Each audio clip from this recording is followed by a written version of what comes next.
Om Jnanatimidandhasya Jnananjana Shalakaya Chakshurunmilitam Yena Tasmai Shri Gurave Namaha. Bhagavad-gita, chapter 11, text 32. Obviously this verse has been selected because of the recent disaster of the tsunami washing away so many lives and villages and people. So this verse has been selected in relation to that tsunami. What is the Krishna conscious perspective of this? Prabhupada writes in one purport that Krishna conscious means to see as Krishna sees. In other words, to see according to how does Krishna view everything. Srila Bhakti Siddhanta Saraswati Thakur described Jagat Darshan and Golok Darshan. According to Jagat Darshan, or ordinary vision, we see everything in this world as objects for our enjoyment. And according to Golok Darshan, we see everything is meant for Krishna's enjoyment. Many times when there's so much concentrated human suffering, people, they say, then where is God? People who say like this are simply demonstrating their wrath of Him. They're thinking that, well, we were living peacefully and happily and nicely, and all of a sudden the wave came and swept us away. This means there's no God, or God is very bad because He didn't protect us. Because we think like that, we are subject to the suffering of material life. We think, I am here in this world to enjoy myself, and God, He should just help with that. That's His job. Everything we're supposed to do for His pleasure. We're supposed to be His servant, not that we're supposed to make Him our servant. Nor is it possible that He will be our servant. Nor is it possible that we can be happy in this material world. But we are thinking, I shall be very happy and enjoy myself. We'll go fishing as usual and kill a few thousand fish, and the money we get from that we'll drink something and smoke something and like this. So the people of the world are shocked. So many people died. Whenever anyone dies, you say, oh, we're very sorry. I remember that a few years ago this Mother Teresa of Calcutta died. Mother Teresa. Next one. Of Calcutta. Teresa, you say. So, it came in the newspaper, all the world leaders were writing, we were shocked to hear of her death. Well, what's shocking? She was already over 80 years old. You think she's going to live forever? That is the nonsense. They think we should live forever. We should live here and be very happy and, enjoy ourselves and give a few rupees to Mother Teresa, and then we'll be very good. So people like to think, I am very good, and therefore God should make me happy. Devotees told me they heard some interview of some man in America that he was on holiday in France and he had a heart attack. And he saw his body lying there, but he couldn't understand what was going on, and he was saying to his wife, what's this? You've made some wax figure of me. That's? Wax figure of myself. And then he described, he doesn't know, but it's exactly the description in the Bhagavatam, that he was made to walk on a dark tunnel. There are all dogs biting him and people coming and poking his eyes and telling him all the details of all the bad things he'd done throughout his life. And anyway, at some point he remembered something in his childhood. He had gone to church or something like that. He remembered something about God. And then he came back in the body. And then he saw his wife and he thought, what is this wife? What have I got to do with her? And he looked back through his whole life, and he thought, well, actually I thought I was a good person, but I was going to hell. And he realized that even though I thought I was a good person, actually I was so hypocritical, and I was causing so much pain to others, and every so-called good person is going to hell. So the real disaster is not that people are dying anyway. You could put in the paper, disaster, 10 million people died. 10 million, what happened? Well, one had died of old age, another had cancer, another in a bus accident, like this. Ahani bhutani gachanti hayamalaya. Every day so many people are dying. Anyway, so many people are dying. When quite a few people die all at once unexpectedly, we call it a disaster. But much worse disaster than tsunami or whatever is that people die without having become Krishna conscious.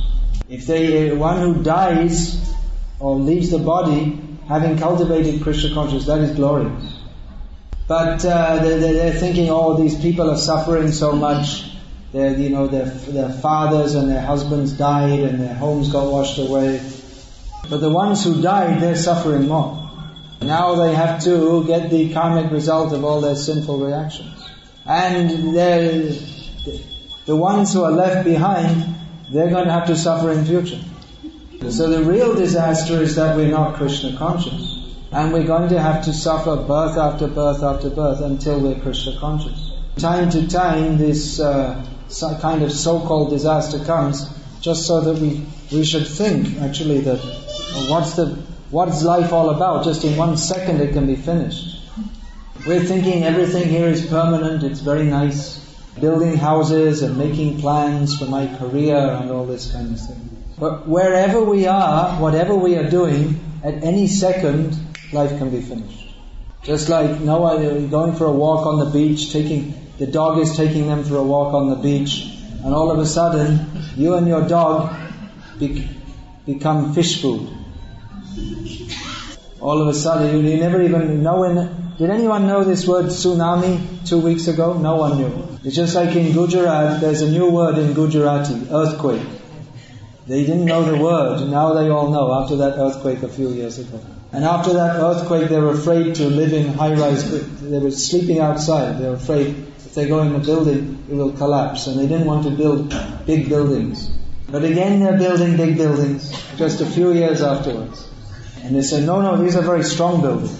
Because Maya is like that. They're thinking, well, it won't happen again. This whole Southern California, Los Angeles, Laguna Beach, San Diego, San Francisco, it's all on a major earthquake fault. Any time there can be a major earthquake. But people, they go every day and they see Los Angeles is there, and the next day it's there, and the next day it's there. And they think it's always going to be there. That's the way Maya works. Just like Mother Teresa was there, and the next day she was there, and the next day she was there, and then she died, and we are shocked. Because we think she's always going to be there. So, considering the tremendous amount of sinful activities, the most surprising thing is not that there's tsunami, but why not more? So people say, well, this is very heartless, you see, you're not very sympathetic for people's suffering. But actually only devotees are sympathetic for suffering, no one else is sympathetic. We see how much people are suffering in the tsunami. But we also see that even without that they're suffering. People are thinking this is a cause of great suffering, but anyway they're suffering. What they call normal, happy life, that's also suffering. And after death, how much we have to suffer. In modern life, people, they're doing so many sinful activities. And they think it's normal. Nowadays in India, anywhere, people have no idea what is pap. This idea, something is sinful. They lost that idea. There's so much, for instance, abortion, and people think it's a public service. So many girls are getting pregnant before marriage, so obviously they have to have an abortion. They're from a poor family, they already have 4 children, so doctor is helping them by giving an abortion, controlling the population. Why don't they say, it's tsunami, controlling the population? They always say we want less population. Alright, so now why you're not rejoicing? We have so many twisted ideas that we should have no restraint on sensual enjoyment, but no more population. So they want to enjoy, but they don't want to take responsibility. And so many things. People think eating meat, it's all normal, good for health, very good policy. Eggs for school children means they all have to. You're training the children how to go to hell. That's all. Training them how to engage in sinful activities. Now Veerappan is dead. They're saying he was a great public enemy. But everyone is a public enemy. Parents are the worst enemies of their children. They're teaching how to eat meat and how to take all these sinful activities. So they're condemning them to sinful life and going to hell. They think I'm helping my children, but they're actually helping them to go to hell. So you may think, well, this is very heavy talk. Yes, life is very severe without Krishna consciousness. But we don't take it seriously. So time to time, Krishna arranges something like this. We're supposed, just to remind us that we should take it seriously. But instead we have relief work. We'll try and make it better so that whoever of us is left, we can go on enjoying life.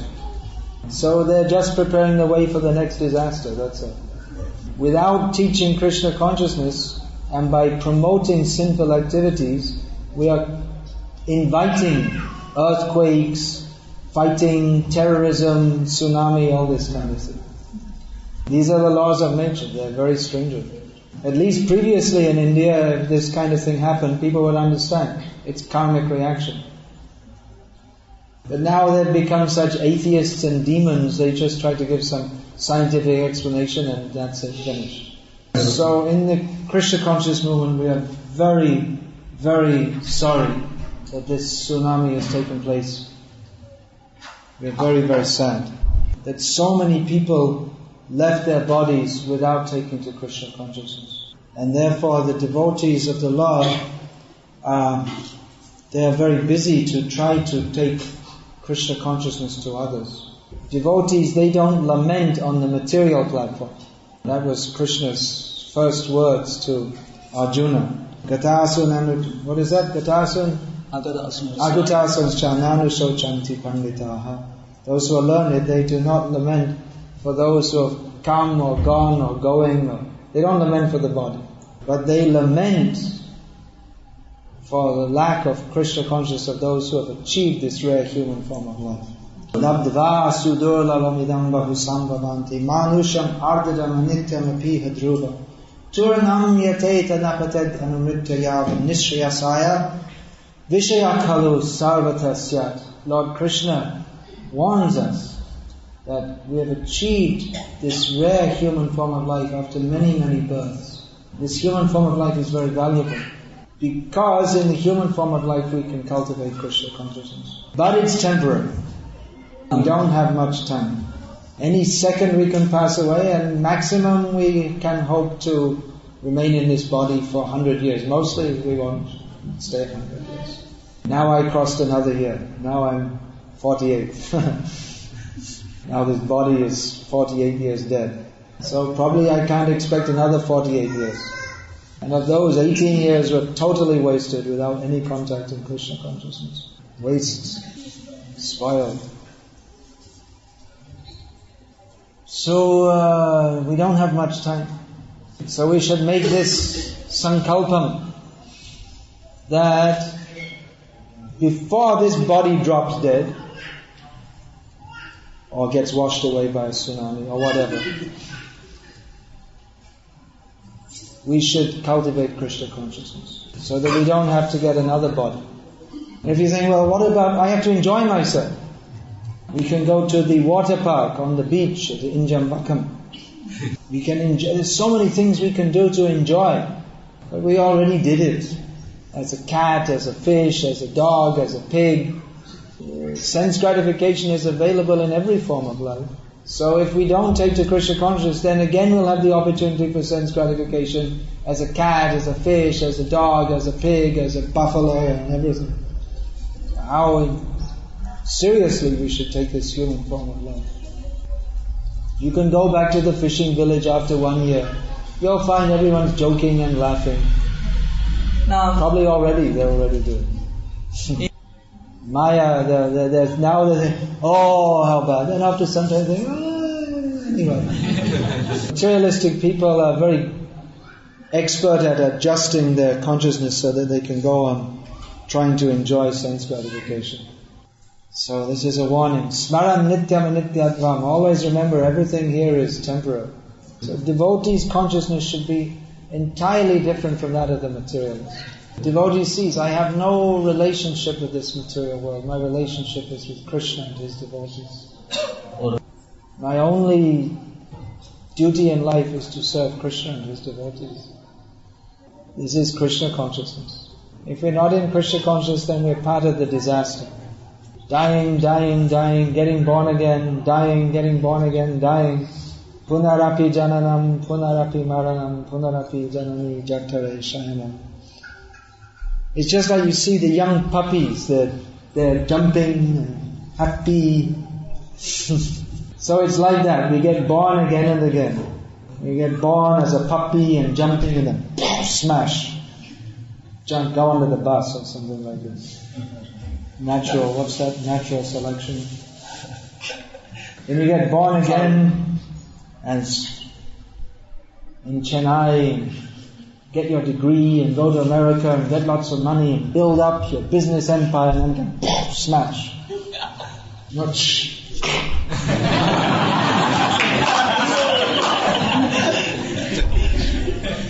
and then you get born as a cockroach. Not an Indian cockroach, maybe an American cockroach. High class cockroach. And you become the biggest cockroach in the storeroom. Feared by all the other cockroaches. And then one day they come with a spray. And the cockroach goes upside down. Like this. This is your life. Disaster. You can write the biography. Every living being in the material world. There's so many biographies. There's some place on the internet they have 20,000 sankshipt biographies, concise biographies. It's a big business writing biographies. Someone must have written a biography of Kapil Dev, the cricketer, isn't it? Any famous person they write. And then who is that? There's so many. Gavaskar. Someone must have written their biography, isn't it? Because people buy it. It's good money. So they're writing so many biographies. Did anyone write a biography of Tendulkar yet? Already they wrote? No. It's that. They already wrote it, yeah. Even though he's still a young man, but it's a business, writing biography. So they write the biography, they used to do after the people died, but now they do it before. Because by the time they die, no one will be interested in them anyway. Only as long as they can hit a ball and run, which they go up to about age 30, 32, something like that. And then after that they forget them anyway, and then there's someone else. So anyway, have biography maybe of Napoleon or something like this. Netaji, better be careful what we say. Better use foreign examples, otherwise they'll come and shoot me. Napoleon or Churchill or something like that. So they go up to the end and then they say they died. And they think that's the end of the life story. It's not the end. See, you can write the life of, so he did this, he did that, he did that. And what did he do next? And he did this. And what did he do next? And he did this. And then he died. And then the question, well, what did he do next? What happened next? No, he died. No, but what happened next? Oh, he died. But what happened next? Oh, mosquito biting. That was Napoleon. Oh, sorry, I didn't realize. So, we don't know how much suffering is there. We think, glorious life. Everyone, they're simply going into different rooms and suffering. One Prabhupada, there was one astrologer told one of the prime ministers of India what happened. One man in Sweden had 2 dogs, and one of them in the previous life was Prime Minister of India. This is reality. We are so foolish that we think a tsunami is a disaster. It's only a small part of the disaster. The whole of material existence is a total disaster. And as long as we think it's anything but a disaster, then we are also part of the disaster. So better get out of this disaster. The first impetus for spiritual life should be to understand that this material world is simply full of suffering. Real spiritual life means to love Krishna. But we are falsely, or we have a false sense of love for Sutamita Ravani Samaja, this friendship, society and love. And we are thinking, I want to be happy by enjoying my senses. So the beginning entrance into spiritual life is to understand there's no enjoyment in this material world. Then we should start to find out what is the alternative. The alternative is to love Krishna and go to Krishna. But we try to avoid this. Generally it's said you shouldn't talk about death, it's inauspicious. This is foolishness. We should talk about death. We should talk about how to go beyond death. It's a reality. We don't want to die. We think it's inauspicious, but everything in material life is inauspicious. Everything that is not Krishna conscious is inauspicious. Just like we try to find an auspicious time for marriage or starting a business. But unless there's Krishna conscious, it's all inauspicious. And if it's Krishna conscious, then it's all auspicious. So, don't be part of the disaster. We should be part of the disaster relief. Best disaster relief is distributing Prabhupada's books. But people think that disaster relief is relief for the body. And don't talk about death. But unless we talk about, they say talking about death is inauspicious, but unless we talk about death, there cannot be any auspiciousness. I was at some program in England and some man, he was about 60 years old, he said something and I said, you should be serious, you're not going to live very long, you're already old. Everyone was shocked. Oh, you shouldn't speak like that. You should speak as a fact. He's already, almost 70, so how long is he going to live? Why don't you consider it? People think, this is very impolite. You see so many old people, they can hardly move and there's so many things wrong with them. And, everything very nice, good day, and what's on the TV, and come in, have a cup of tea, and South Indian. So they're so foolish. They're getting all the signs that they have to leave their body, and still they're going on, yes, we shall enjoy life and everything nice and be happy in materialistic existence. Krishna is giving us all indication that we should be serious to serve Him. But we are such nonsense that we have no desire to do so. So I predict there will be more natural disasters. Whether you predict or not predict, there will be anyway. This is the material world. Welcome. It says Mother Maya. But we are calling, welcome to the spiritual world. Get out of this disaster of material life. Chant Hare Krishna. Develop our love for Krishna. This is the real disaster. We don't have love for Krishna. This is our bad luck, or this is our misfortune. We don't have taste for Krishna consciousness. This is the root cause of all durdaiva, all misfortune. What was the cause of the tsunami? Earthquake off Sumatra coast. That's only the partial cause. The real cause is lack of Krishna consciousness. That is the cause of all the problems.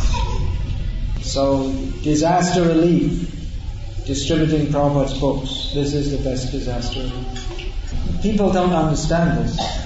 If we distribute food, they think that's disaster relief. Because they think we are the body and the body needs relief.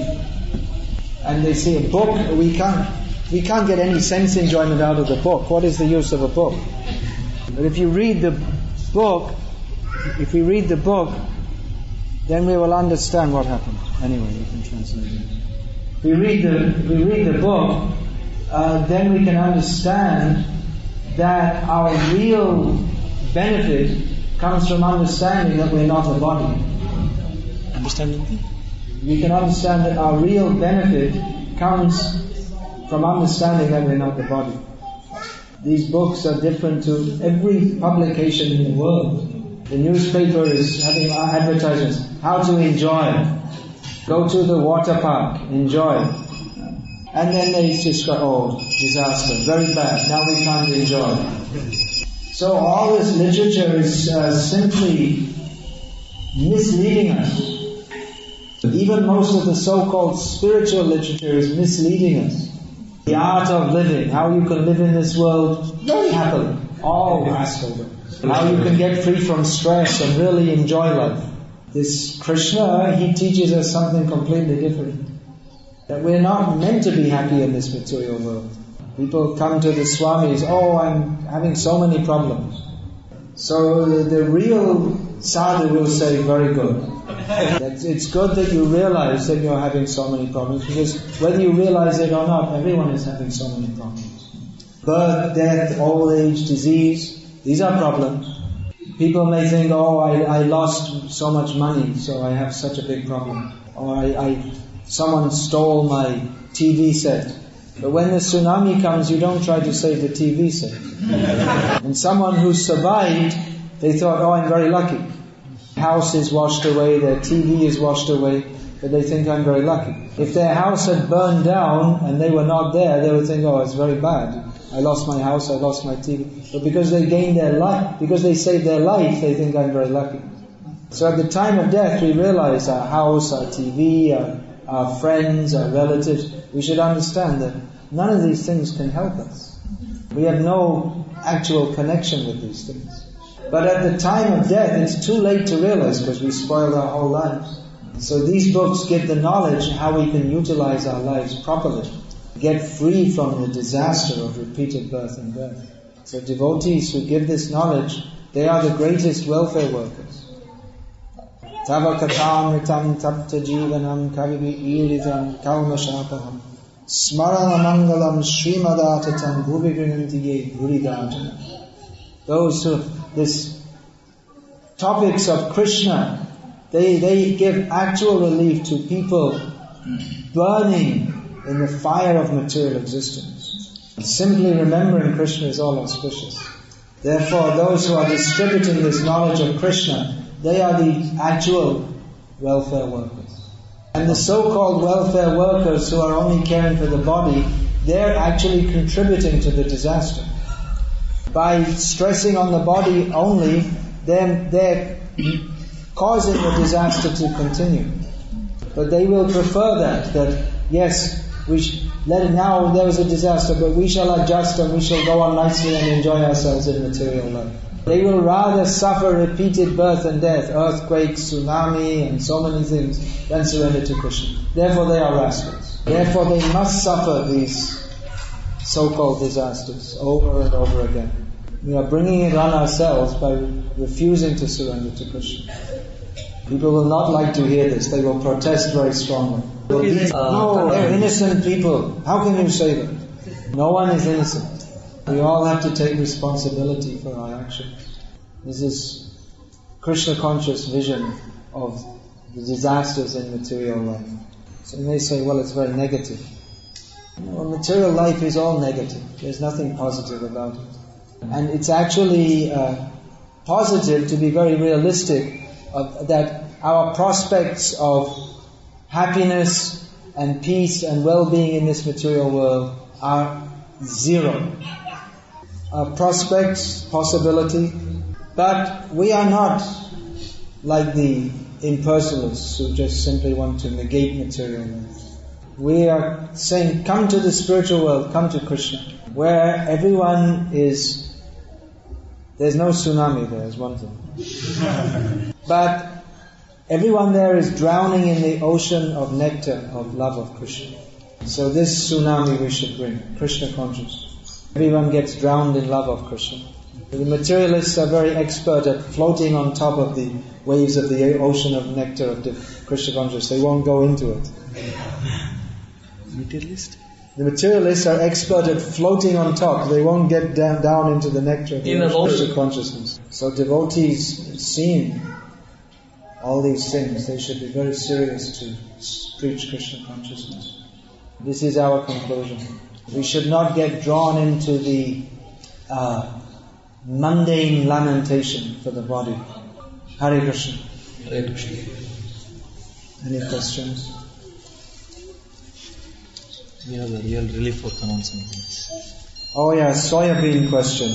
I was told that many devotees in Chennai are fond of eating soybeans and soybean derivatives. But actually Prabhupada said it can't be offered to Krishna. So if you want to follow what Prabhupada says, then you shouldn't eat it. Meal like that? It's not part of Krishna's meal. Then there's any questions related with the class? I have a question here. Shall I read this question? Just a second. Most of the tsunami victims were children and women. How do we understand this from a spiritual perspective? It's another nonsense idea that women and children are all innocent. No one in this material world is innocent. Everyone is responsible for not being Krishna conscious. By the arrangement of Daivi Maya, people are brought together who have to suffer the similar karma. And so thus there are air crashes, earthquakes and things like this. Anam Abhimanam becomes a non-plane. It becomes just a tangled wreckage. People have seen this disaster, so why can't a change in common people will come? Why doesn't a change in common people come after seeing the disaster? Maybe we have to go and preach to them more. But that I was saying, you see, just like in Gujarat, they were all afraid of the earthquake. Then again they're building big buildings. They're no longer lamenting, they're still doing their parties. The foolish tendency of the conditioned soul to attempt to enjoy this material world. So we should preach Krishna consciousness very clearly. If we preach it in a sentimental manner only, that you'll be happy, and they think, I don't need Krishna consciousness to be happy. I have my girlfriend, and I have my car, and I have my job, and what do I need Krishna consciousness? We should preach very clearly that there is no happiness in this material world. It's an ongoing disaster. It is not optional, it is a necessity that we take to Krishna consciousness. Unless you consider repeated birth and death as a good alternative. So we should preach like this. Then at the next earthquake or riot or whatever it is, then maybe people will begin to take it a little seriously. If they've heard this, they haven't heard it. No one's telling them. Better than life is TV. What's the use of being alive if I don't have my TV? Life without TV, unthinkable. We have some real relief for commencement. Jai. Book to shoot. Good. Hare Krishna.